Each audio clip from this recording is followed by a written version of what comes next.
Gəlib çıxmışam Qoçdaşdan yuxarı Baldırğanlının üstündəki təpəyə. O qarşı tərəf Tıtır yatağın yuxarısıdır. Orada o tərəfdə bir armud ağacı vardı. Mənim yaralar yoxsa yox. Bir yanlar da aşağı gedirdi. Səfyan kəndi görükür uzaqdan. Bazı Səfyan kəndi orada uzaqdadır. Bu da arada olan dağlardır. Dəqiq bilmirəm, bəlkə türklərdə olar. Mən çox da yaxşı tanımıram onları. Amma çox güman ki, Səfyandır. Bu da Səfyanın düzü olmalı. Evet, Kotan yarına uzun güney tərəfə gedən yoldur. Buradan düşək.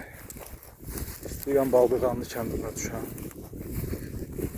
Bilmirəm, Baldırğanlı kəndindən gəlib Baldırğanlını görən olub, yoxsa yox, amma çox tez-tez soruşurlar. İnşallah qeybi yetişək. Qalağa belə nəsə qazıbdır. Yəqin ki, donuz olub, nə olub, nə də porsuq.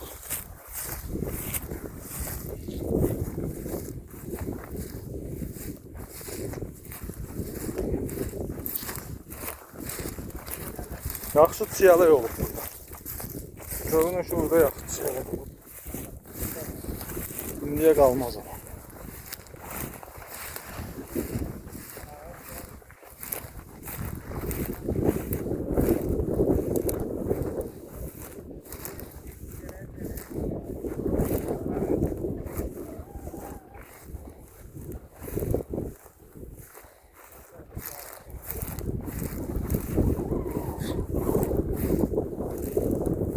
Xeyli yer gəzmişik, yorulmuşam, amma Baldırğanlı cəmaatının xətrinə enəcəm o kəndən. Bir dəfə də gəlib buradan çəkmişdim, yaxından göstərə bilməmişdim.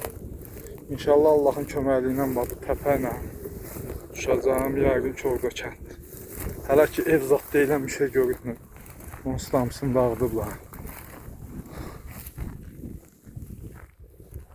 Bu onlara düşən maşın yoldur. Bax, gəlirdi orada, Qoçdaşa çatmamış Bəşir dayının ot yerindən. Bu aradan keçirdi yol. Maşın yolu gəldi, düşürdü. Burayla dərəndən aşağıdan. Baldırğanlı kəndində ümumiyyətlə olmamışam. Birinci dəfə gəlirəm. Amma heyvan otlar beləyəndə gəl, bax, heyvanları